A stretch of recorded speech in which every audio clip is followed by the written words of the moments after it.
Hi there and welcome to part 2 of Summer Pond. We're doing a little acrylic painting today and this is part 2. In the first part we worked on the sky and the background hills and the midground trees, and now we're moving on to finishing up those midground trees and working towards the front. In this painting I started with a toned canvas in a light blue and just am working my way from the background to the foreground and doing it that way. There's a lot of different ways to attack a painting, and this is one of the ones that I'm using. In some of my other videos you can see me start with a block in and a drawing and do it that way. So whenever you start feeling a little stuck in your painting, that's a good way, at least for me, to get out of a rut, is to just try it in a little different way and see if that doesn't kickstart your creativity. So right now I'm working on these midground areas. I'm going to establish a light peachy colored brown, and as you can see I'm using my cad red, my cad yellow, my quinacridone gold, some white, and adding some ultramarine blue in there to gray it down a little bit. I'm creating both a lighter side and a darker side in this paint pile here, so I can get kind of a light and shadowed area. Added more blue to that to gray it down even more. So what I'm doing is starting with my darkest color that I'm going to use in this particular element. I'm laying in the edges of this pond here, the sort of the banks of the pond and the sandy area, with this darker sand color. And as you remember, my reference photo did not actually have water in this sandy area, so I'm thinking about how I want to shape this pond to work in my composition. I want some of it to appear on the left side of the tree and some of it on the right side of the tree. So now I came back with the light color I'd mixed up in that same color family to put over the top of that.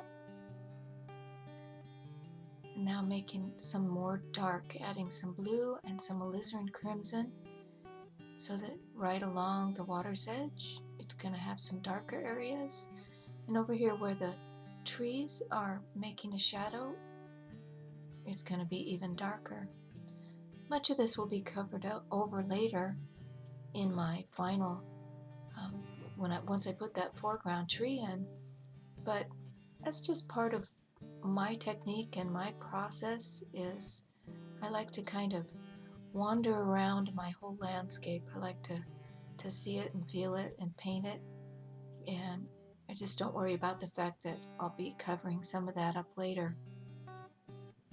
And again, that's the benefit of acrylic paint. I can put in all that background and I don't have to worry about what's coming on top. The paint won't mix with what's going on top because it'll be dry by the time I get there.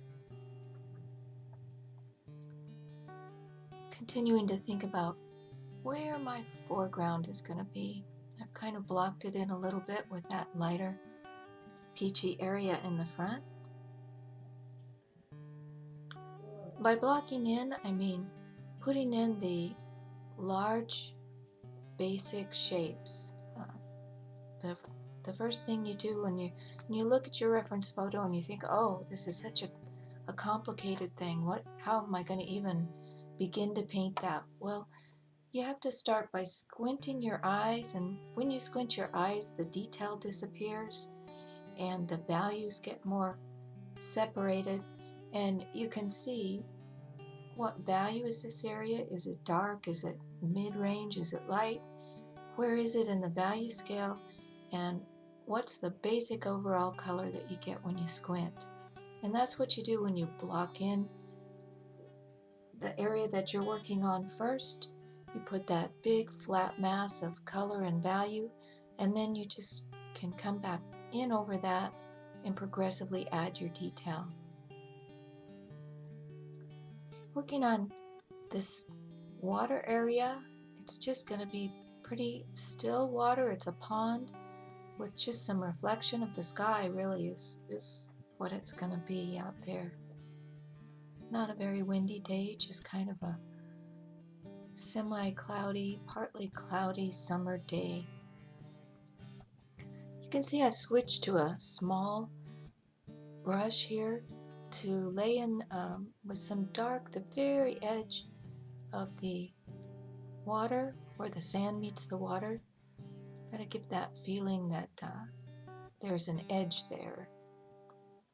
Now I come back in and blend that out. And remember, with acrylic paint you have a little bit of time. You can come back and blend your strokes, but you can't leave them for too long or they'll dry. You can also moisten your, what I've done is rinsed off that brush entirely and it's just a little bit moist, and that way I can blend it out. Now coming back in with some of that lighter color. Looks like I've added even more titanium white to it to get it even lighter and create the shadow, mid-tone, light tone of this sandy beach area. Remember, as you add titanium white to a color, you're going to cool it off also, because titanium white is a cool color. So you want to be sure and add some warmth to that color, as well as adding the white, so you keep it warm, because in general things are going to go warmer as they get lighter, not cooler. I'll come back in with some light around the water to create a little sparkle where the water is lapping up against the edge of the bank. And now a few sparkles across the water as well. As you get a little bit of a breeze, that's gonna add lighter areas and little sparkly areas. Another thing, when you have flat areas in your painting, like this flat area around the pond, they're going to reflect the sky as well. So I came back in with some lighter blue sky color to lay down in the flat areas. That's how you can define the planes of your painting. Planes meaning, is it sideways, is it flat, is it slanted like up a hill? These all have different planes, and the light's going to hit the different planes differently. So you need to think about that, and that helps you define, is this a flat thing? Is it a hillside? Is it a rock wall? What is it? And if it's flat, you're going to see some influence from the sky, some reflection on the sky, depending on the texture of what you're working on. This bumpy grass texture won't have be as reflective as that smooth sand would be. Coming in with a lighter and more chromatic green. By chromatic, I mean it has more pigment in it. It's more of a pure color and less grade. Using the side of my brush to just create some texture. My brush kind of rolls lightly across the surface of the canvas, which lets the paint stay and kind of hit the highs and lows without being a solid stroke. Get back in with, added some more cad yellow to that. I'm creating that look of the wildflowers in the distance there. A little more titanium white and a little more blue. You can take that color back to a more pure green by coming back with some Pthalo Blue. Phthalo is such a pure color, it's going to move your pile back to a pure color. If you add Ultramarine Blue at this point, it's going to tend to dull it out and stay pretty gray, just because it's an opaque color and reacts differently. If you have worked on the color cards, I have a video on how to make your color cards. That's a great exercise in learning to understand how your different pigments react differently both when they're mixed with other paints and just how in and of themselves, how the paint is. Is it more transparent? Is it more opaque? Does it mix well with others, or does it just muddy up quickly? A lot of people don't like Phthalo Blue because of that. It's a very strong and very clear color, so it tends to overpower any mix you put it in. But if you learn to use it very sparingly and use it when you're looking for bringing some chroma back to your color, it's a very useful color to have. And it's a part of all the darks that I mix, as I mentioned before as well.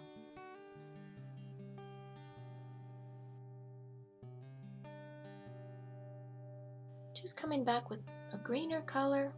I love that feeling of texture. It's as if I'm wandering down in this meadow and noticing, the wildflowers, and then I notice the grasses, and then I notice all the little different colors that are down in this meadow. And as I glance at my reference photo, a new color will appear to me. I'll notice a new area and put that in.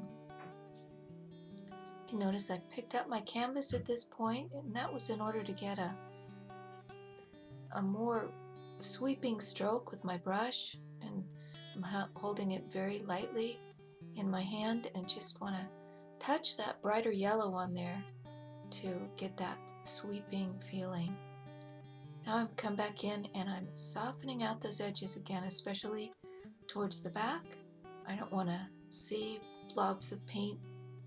I just want it to be a soft color, which is how you would see it, because you can't see things in such distinct detail in the distance.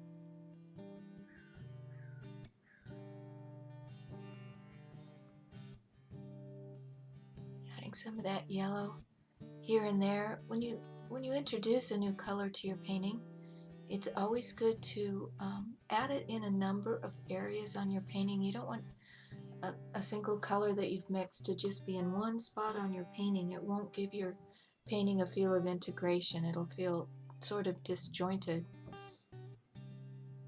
So I've taken that same color and lightened it up a little bit, and am adding that warmer yellowy color to the banks of the pond.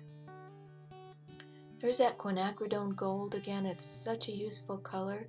Again, it's a very clear color, but it's an earth tone. It's a very earthy color, so it's a wonderful way to get a kind of a bright earthiness to your grasses, and that's a great mixing color. Then I've added some titanium white to that. I'm starting to create this foreground area of grasses and flowers. So again, I started with a darker color, my shadow color, came in with some whites on top of that, just using a very light flicking motion with my brush, laying down the paint and flicking it upwards very lightly. And now I'm coming back. I've rinsed out my brush, dried it off a little bit, and I'm blending those colors together. I want to maintain those soft flicking brush strokes along the top, but I don't want them in the mid area of these grasses. I want to just blend it out. Now come back with an even lighter color. I've added titanium white and a little more yellow to it to keep it warmer as I go light and not have it get cool.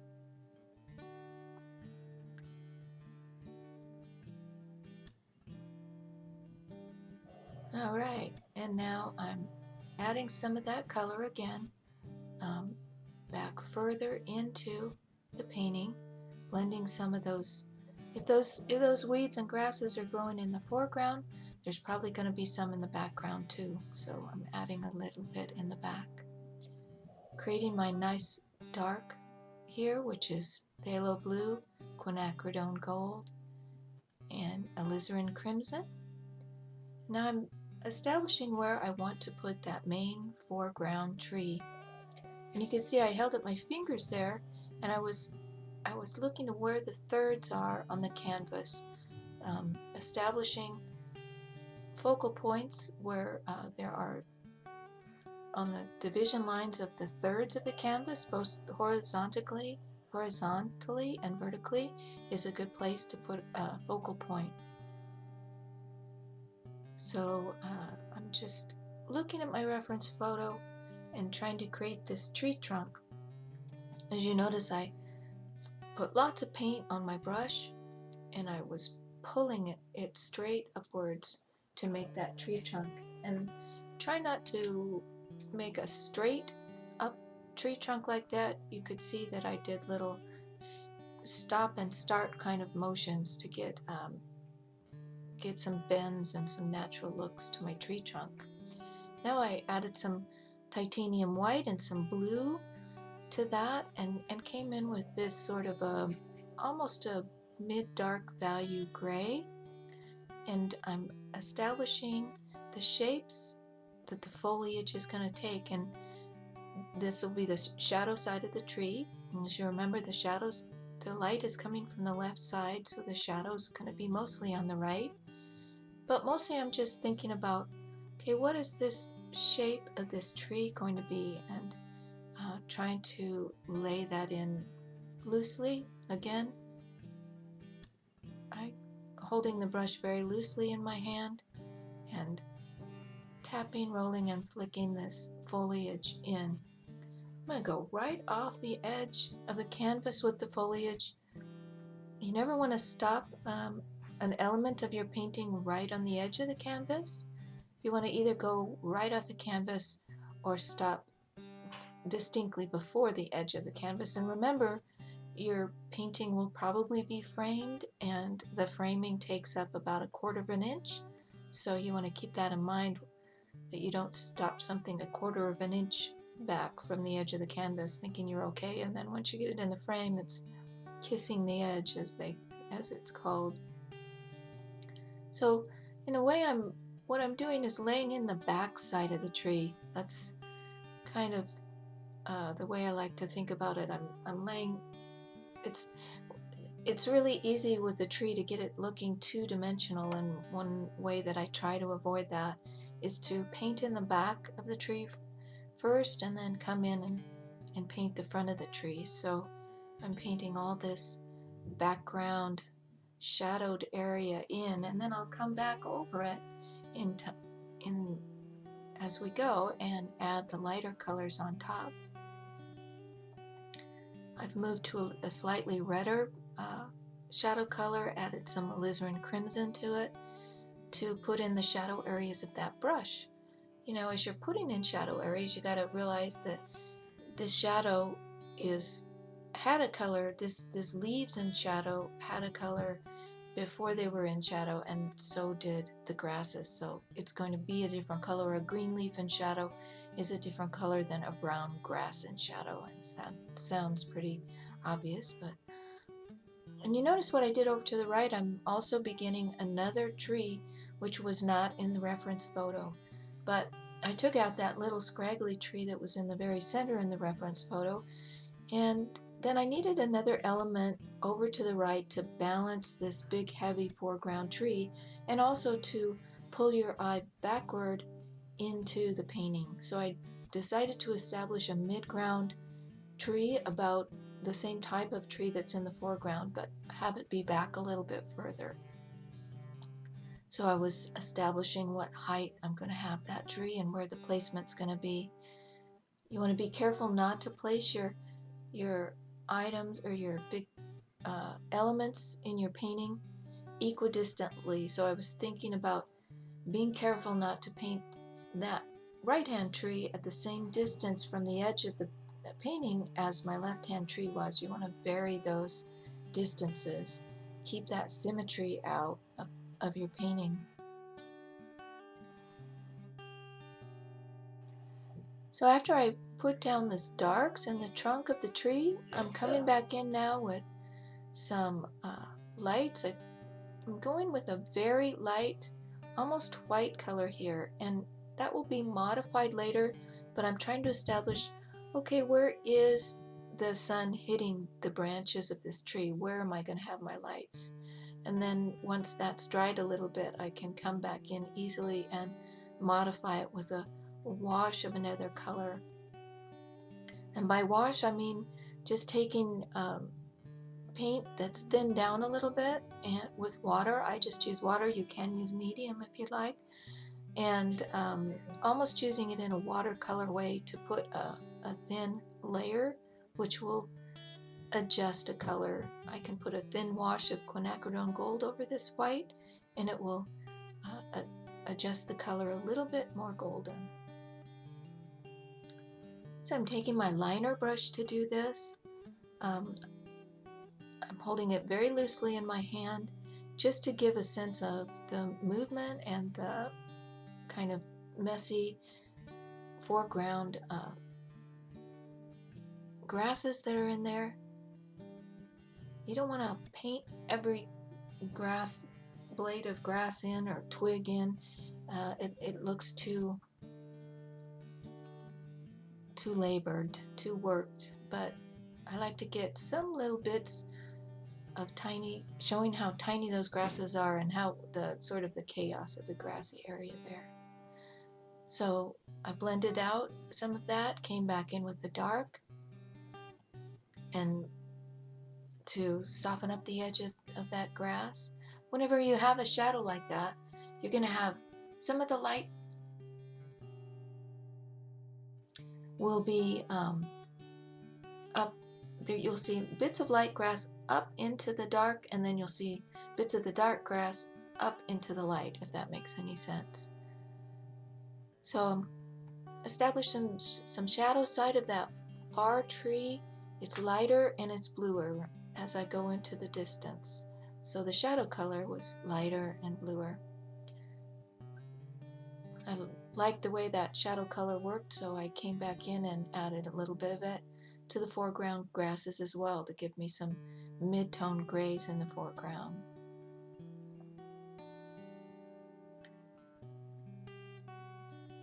Okay, now I'm mixing up a darker green, added some cad yellow to that bluish gray mixture I was using.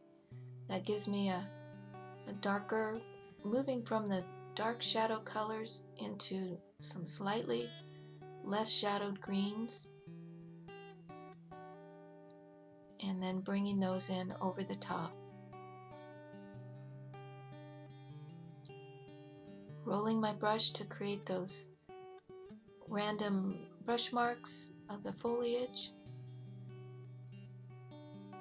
If this tree were very close up in the foreground, I would probably establish a few distinct leaves on it, but it's far enough back that you really wouldn't see any distinct leaves on the tree. You would just see the edges and the general leaf shapes and colors.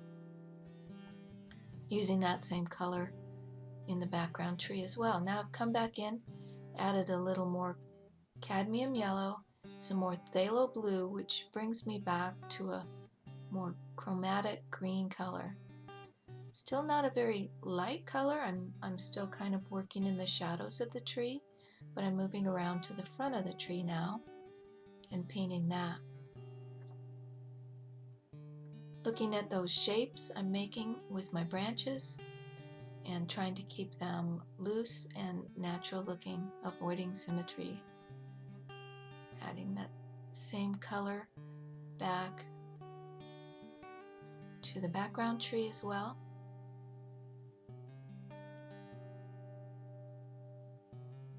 Okay, I've started a new pile there because I want to get a very bright green color with my phthalo blue, cad yellow, quin gold, and some white. And what I did with my brush is I was kind of pounding it back into the palette there. This is a pretty old bristle brush, and I actually take it and pound it right on its end to splay the bristles out a little bit. That gives you more of a ability to make foliage that's loose and airy. Doesn't give you a distinct brush mark, but all those little bristles create their own little marks and to resemble the leaves.